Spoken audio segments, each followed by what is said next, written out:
Time now for the Media Monitor, our weekly look at the hits and errors in the news business. Here's what I like. The Tampa Bay Times fingered the 50 worst charities in America, an impressive example of tenacious investigative reporting.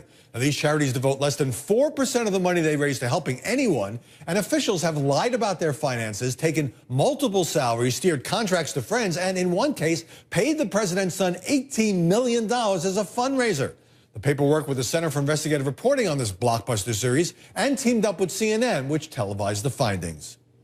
CBS News is investigating a cyber attack on the computer of reporter Sharyl Attkisson, saying this involved a sophisticated search for data. Now, I don't want to jump to any conclusions, but the attack took place late last year and coincided with Attkisson's aggressive reporting on the attack on the American consulate in Benghazi. We have no idea who's responsible, but as Attkisson told the Washington Post, people should be disturbed that a reporter would be spied on and intimidated this way. I do feel that this was an attempt to make me feel intimidated.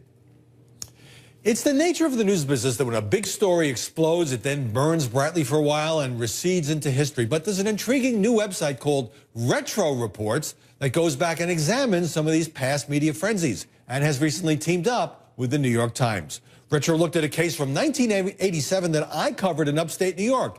Allegations by a black teenager named Tawana Brawley, whose cause was championed by the Reverend Al Sharpton.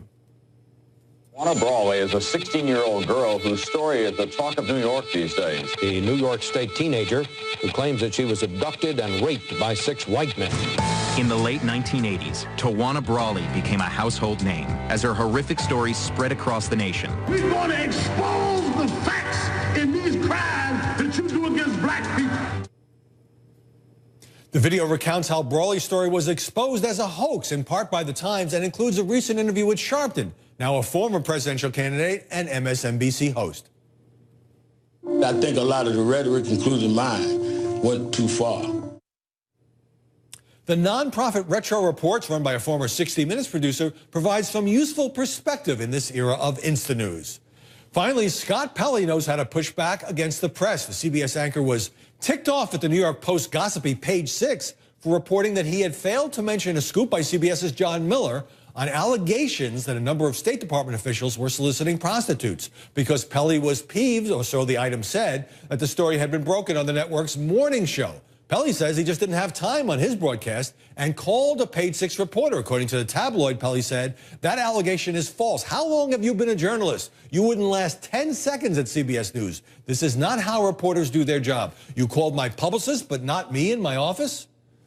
Now, I don't believe Scott Pelley passed on the story, which was discussed on the next night's CBS Evening News out of pique. But there's no question he was piqued when he called the paper to complain. Hey, Scott, we're talking about Page 6 here.